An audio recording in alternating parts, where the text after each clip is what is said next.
नमस्कार, मी सुवर्णा जोशी. न्यूज 18 लोकमत विशेषमध्ये आपलं स्वागत. वाहतूक कोंडी ही मुंबईतील सगळ्यात मोठी समस्या. त्यावर मात करण्याकरता वेगवेगळ्या उपाययोजना केल्या जात आहेत. कोस्टल रोड हा त्यापैकीच एक महत्त्वाकांक्षी प्रकल्प आहे. या रस्त्यामुळे मुंबईकरांचा प्रवास वेगवान होणार आहे आणि यावरच आहे खास शो मुंबई सुसाट.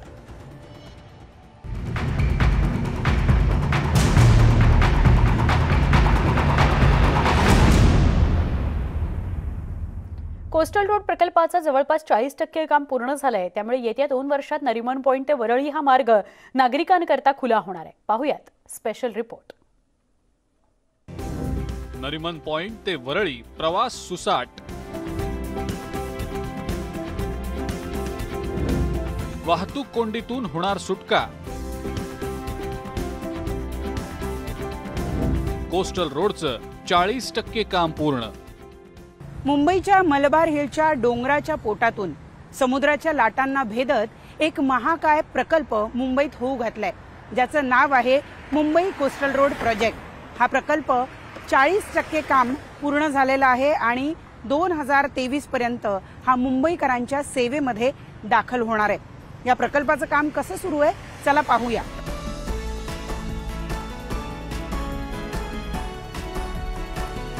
वाहतूक कोंडी ही मुंबईकरांच्या पाचवीलाच पुजलेली आहे. मात्र कोस्टल रोड अर्थात सागरी किनारा मार्गामुळे मुंबईकरांची वाहतूक कोंडीतून सुटका होणार आहे.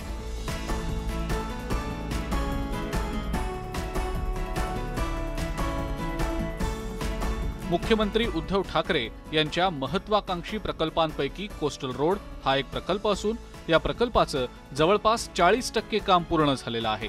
हा सागरी किनारा मार्ग मरीन ड्राईव्हच्या प्रिन्सेस स्ट्रीट पासून सुरू होणार असून तो बोरिवली पर्यंत जाणार आहे. मात्र सध्या नरिमन पॉइंट ते वरळी सीलिंग दरम्यानच्या टप्प्याचं काम केलं जात आहे. मुंबई महानगरपालिकेवर ही जबाबदारी सोपवण्यात आलेली आहे. मुंबई महानगरपालिकेकडून 10.58 किलोमीटर लांबीच्या मार्गाची निर्मिती केली जात आहे. कोस्टल रोडच्या निर्मितीत समुद्रात किनाऱ्यालगत भराव, बोगदे आणि पुलांची निर्मिती केली जाणार आहे. विशेष म्हणजे या महत्त्वाकांक्षी प्रकल्पात 8 मार्गिकांची निर्मिती केलेली असणार आहे. पादचाऱ्यांसाठी सुद्धा स्वतंत्र मार्गिकांची निर्मिती केली जाणार आहे. तसंच वाहनांची पार्किंग आणि बागेसाठी सुद्धा या कोस्टल रोडवर जागा असेल. कोस्टल रोड लगत नागरिकांना फिरण्यासाठी 7.7 किलोमीटरची खुली जागा ठेवण्यात येणार आहे. कोस्टल रोडचं काम निर्धारित वेळेत पूर्ण करण्यासाठी मुंबई महानगरपालिकेनं नियोजन केलेलं आहे. पुढच्या महिन्यात म्हणजेच ऑक्टोबर 2021 पासून कोस्टल रोडच्या कामासाठी समुद्रात भराव टाकण्यास सुरुवात होणार आहे. त्यानंतर मार्च 2022 ला बोगद्याच्या कामाला सुरुवात होणार असून ऑक्टोबर 2022 मध्ये कोस्टल रोडवरील पुलांचं बांधकाम पूर्ण करण्याचं महानगरपालिकेचं टार्गेट आहे. मार्च 2023 पर्यंत कोस्टल रोड लगत उद्यानांची निर्मिती केली जाणार आहे. उद्यानांच्या निर्मितीनंतर एप्रिल 2023 मध्ये पार्किंगच्या बांधकामाला सुरुवात होणार आहे. मे 2023 पर्यंत जोड रस्ता तयार केला जाणार आहे. तर जुलै 2023 पर्यंत रस्त्याचं बांधकाम पूर्ण होणं अपेक्षित आहे. त्यानंतर ऑक्टोबर 2023 पर्यंत कोस्टल रोडवरचं विद्युतीकरण आणि इतर कामं पूर्ण होणं अपेक्षित आहे. तर नोव्हेंबर 2023 मध्ये कोस्टल रोड मुंबईकरांसाठी खुला होणार आहे.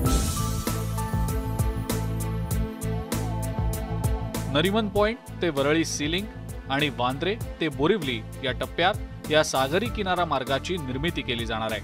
नरिमन पॉइंट ते वरळी सीलिंग या टप्प्याचं काम वेगानं केलं जात आहे.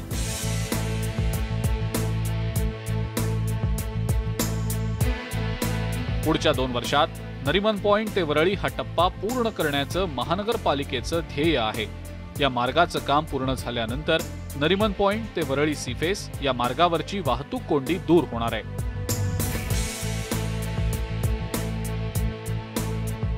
सकाळी आणि संध्याकाळी या मार्गावर मोठी वाहतूक कोंडी होत होती.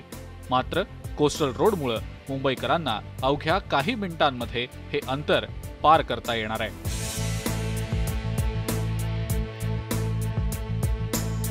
प्रणाली कापसे, न्यूज 18 लोकमत, मुंबई.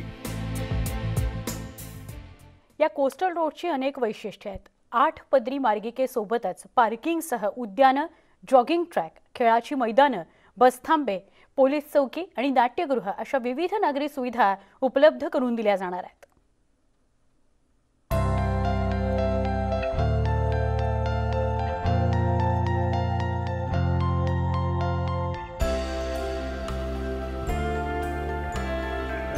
मुंबईत देशातील सर्वात मोठ्या कोस्टल रोडची निर्मिती केली जाते.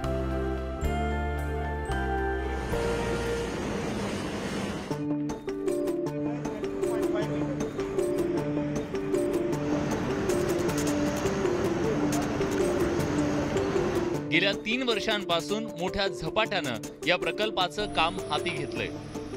सुरुवातीच्या टप्प्यात नरिमन पॉइंट ते वरळी दरम्यानच्या रस्त्याचं काम केलं जातंय. या प्रकल्पाची अनेक वैशिष्ट्ये आहेत. कोस्टल रोडवर वाहनांच्या पार्किंगसाठी 3 ठिकाणी पार्किंग प्लाझाची उभारणी केली जाणार आहे. यात वरळी परिसरात 400 वाहनांच्या पार्किंगची व्यवस्था असणार आहे. अमर सन्स उद्यान परिसरात 200 वाहनं पार्क करता येणार आहेत. तर हजियाली परिसरात सर्वाधिक म्हणजेच 1200 वाहनांच्या पार्किंगची व्यवस्था असलेला वाहनतळ उभारण्यात येणार आहे. शिवाय वरळी परिसरात एक मोठा बस डेपो तयार केला जाणार आहे.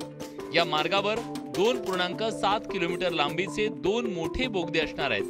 बोगद्यामध्ये हवा खेळती राहावी म्हणून अत्याधुनिक सकार्डोर नोझल ही यंत्रणा बसवली जाणार आहे. या बोगद्यांच्या निर्मितीचं काम वेगानं केलं जात असून मलबार हिल परिसरातील बोगद्यांचं काम शेवटच्या टप्प्यात आहे. कोस्टल रोडवर वाहनं पार्किंगची समस्या भेडसावणार नाही याची पुरेपूर खबरदारी घेण्यात आली आहे. कोस्टल रोडला जोडणाऱ्या तसंच कोस्टल रोडवरून प्रवास करणाऱ्यांना बाहेर पडण्यासाठी विशेष मार्गिकांची निर्मिती केली जाणार आहे. 4 level ground plus 3 level total about 4 level तक हमारा ऐसा गोल गोल घूम के जाना पड़ता है.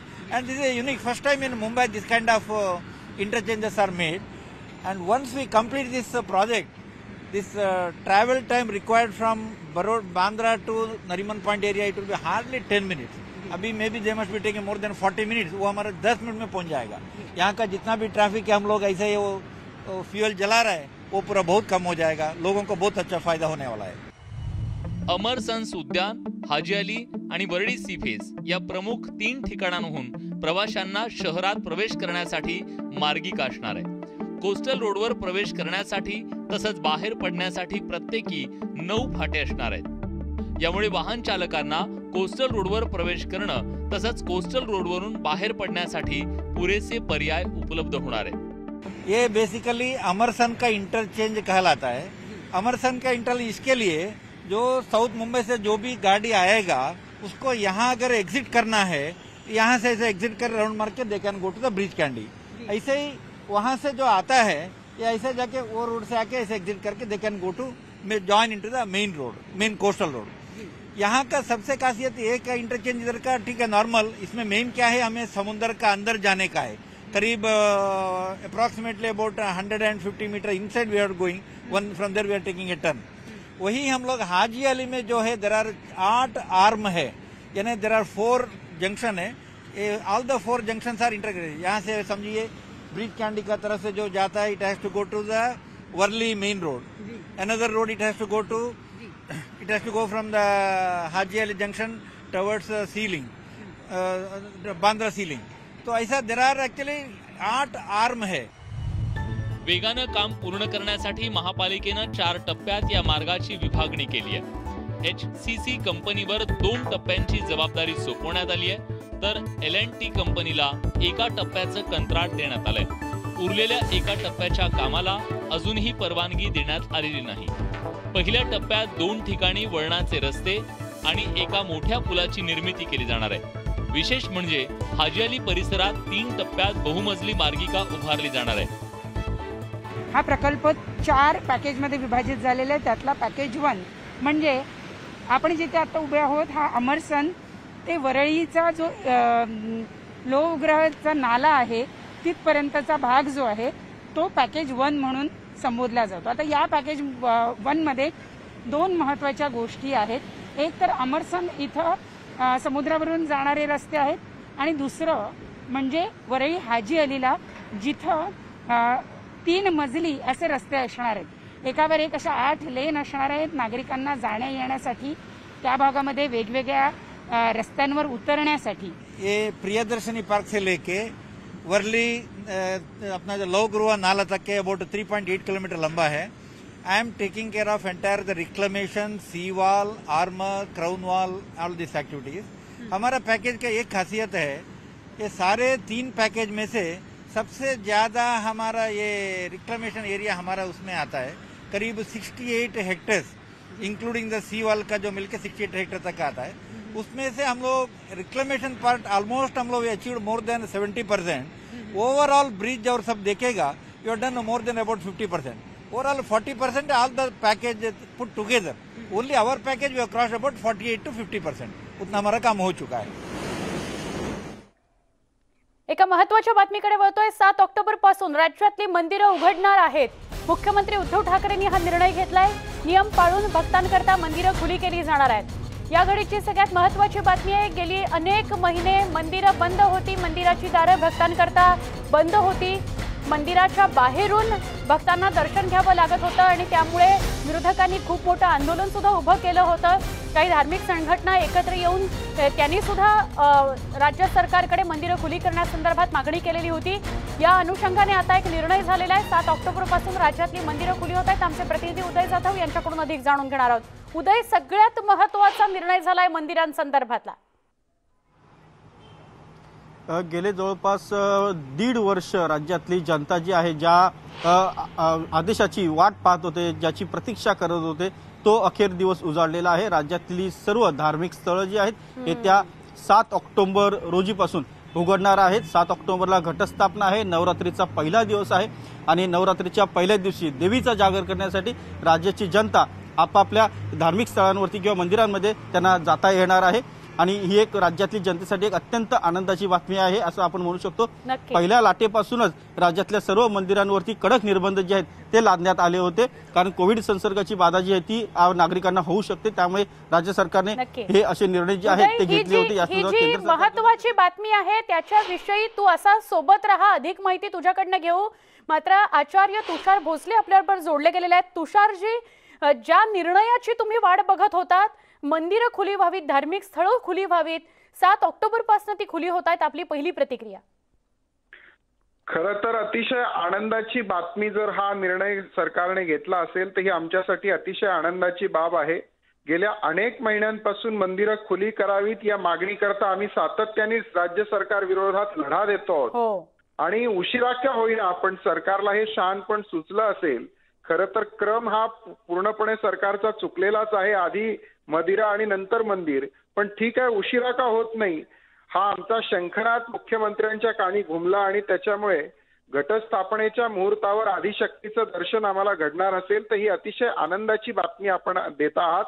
आणि आचार्य तुषार भोसले, जसं आपण म्हणालात की आपण आक्रमक लढा उभा केलात, सातत्यानं पाठपुरावा करत होतात, आपण वैयक्तिक पातळीवर स्वतः सुद्धा खूप आक्रमक झाला होतात, अशा सगळ्या पार्श्वभूमीवर जेव्हा मंदिरं खुली होत आहेत तर आपल्याला असं वाटतं की नियम पाळून सगळ्या भक्तांनी दर्शन घेतलं पाहिजे आपापल्या धार्मिक स्थळांवर? बिलकुल, आम्ही सुरुवातीपासून हीच सूचना करतो आहोत की राज्य सरकारने केंद्राची जी नियमावली आहे मंदिर आणि प्रार्थना स्थळांच्या बाबतीत तिला अनुसरून एक नियमावली तयार करावी आणि ती नियमावली सर्व मोठमोठी जी संस्थानं जिथे गर्दी होते त्या सगळ्यांना ती मार्गदर्शक सूचना काटेकोरपणे पालन करण्याचं बंधनकारक करावं। आणि आम्ही सुद्धा आवाहन करू की महाराष्ट्रातल्या सगळ्याच नागरिकांनी आणि भाविक भक्तांनी या नियमांचं पालन करून भगवंताचं दर्शन घ्यावं। दर्शन घेणं महत्वाचं आहे, बंधनात घेऊ पण बंध आम्हाला मान्य नाही आणि म्हणून बंधनासह आमच्या भगवंताची भेट इतक्या महिन्यांनुसार होणार असेल तर ही अतिशय आनंदाची बातमी। नक्की तुषारजी, आभार, आपण न्यूज 18 लोकमतशी बोललात। मी विनंती करेन आपण असेच सोबत राहा। आपले प्रतिनिधी उदय जाधव आपल्या सोबत आहेत। उदय, उशिरा का होईना पण मंदिरं खुली केली ही आनंदाची बाब आहे असं म्हणतात आचार्य तुषार भोसले, अजून काय अपडेट सांगाल? राज्य सरकारने आणि केंद्रीय सरकारने देखील तिसऱ्या लाटेची जी काही एक आशा व्यक्त केली किंवा एक चिंता व्यक्त केली होती ती आता काही प्रमाणात मिटली असं आपण एक प्रकारे म्हणू शकतो, कारण या सध्या परिस्थितीमध्ये जे काही कोविड रुग्णांची आकडेवारी येत आहे ती अतिशय नियंत्रणामध्ये आहे। वेग जो आहे तो काहीसा मंदावलेला आहे आकडेवारीचा, त्यामुळे राज्य सरकारने हे पाऊल उचललेलं आहे। येणारा जो महत्त्वाचा उत्सव आहे नवरात्र उत्सव, या नवरात्र उत्सवापासूनच घटस्थापनेच्या पहिल्या दिवसापासूनच राज्यातली मंदिरं जी आहेत ते उघडण्याचा महत्त्वाचा निर्णय घेतलेला आहे। त्यामुळे राज्यातील सर्व भाविकांना, सर्व धर्मीयांच्या नागरिकांना एक खूप मोठा दिलासा मिळालेला आहे। मात्र हा दिलासा देत असताना राज्य सरकारने आरोग्य सुरक्षेचे जे नियम आहेत त्यांचं देखील काटेकोरपणे पालन करण्याचे जे आदेश आहेत ते निर्गमित केलेले आहेत। कोविड संसर्गाची बाधा होऊ नये यासाठी जे काही नियम आहेत, सॅनिटायझेशन करणं किंवा फिजिकल डिस्टन्स ठेवणं, इथपासूनच्या सर्व नियमांचं काटेकोरपणे पालन करणं अत्यंत गरजेचं असल्याचं सांगितलेलं आहे। अन्यथा कोणत्याही प्रकारे जर काय गर्दी वाढत असेल किंवा कोविडच्या तिसऱ्या लाटेला जर नियंत्रण मिळण्याची जर परिस्थिती निर्माण होत असेल तर पुन्हा एकदा निर्बंध जे आहेत ते लागू शकतात। ते परिस्थिती उद्भवू नये यासाठी नागरिकांनी देखील आता एक स्वतः जबाबदारीने पाऊल उचलणं अत्यंत गरजेचं आहे। गेले 1.5 वर्ष सर्वसामान्य नागरिक ज्या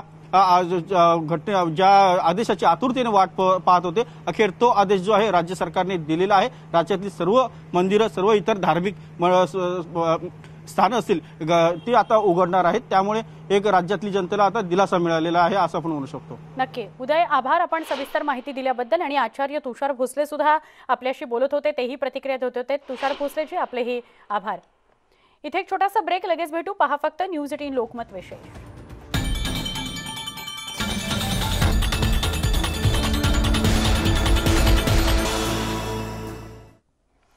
बुलेटिनमध्ये आपण बातमी बघतो आहोत, अत्यंत महत्त्वाची, महाराष्ट्रभरातून ज्याची चर्चा होत होती किंवा ज्याची मागणी होत होती मंदिरांसंदर्भात की मंदिरं, धार्मिक स्थळं खुली करावेत। महाराष्ट्रातली धार्मिक स्थळं 7 तारखेपासून म्हणजे घटस्थापनेच्या दिवशीपासून खुली केली जाणार आहेत। मुख्यमंत्री उद्धव ठाकरेंनी ही घोषणा केलेली आहे। राज्यातली मंदिरं 7 ऑक्टोबरपासून खुली होतील, धार्मिक स्थळं 7 ऑक्टोबरपासून खुली होतील। घटस्थापनेच्या दिवशीपासून आपल्या धार्मिक स्थळी नागरिकांना जाता येणार आहे, पण कुठल्याही परिस्थितीत मास्क वापरणे, सोशल डिस्टन्सिंग पाळणे आणि जी नियमावली त्या धार्मिक स्थळांना दिली गेलेली आहे त्या सगळ्या नियमावलीचं पालन करावंच लागणार आहे असं मुख्यमंत्री उद्धव ठाकरेंनी सांगितलं। कुठेही गर्दी होता कामा नये, या गर्दीतून कोरोना पसरेल याची प्रचंड भीती आहे, तिसऱ्या लाटेचा धोका आहे। असं सगळं असताना एका बाजूला मंदिरं खुली करण्याचा निर्णय, धार्मिक स्थळं खुली करण्याचा निर्णय घेतला गेलाय, पण सगळ्या भाविकांना, भक्तांना आवाहन करण्यात आलेलं आहे की नियम पाळूनच आपल्या देवाचं दर्शन घ्यायचं आहे, मंदिरांमध्ये जायचं आहे।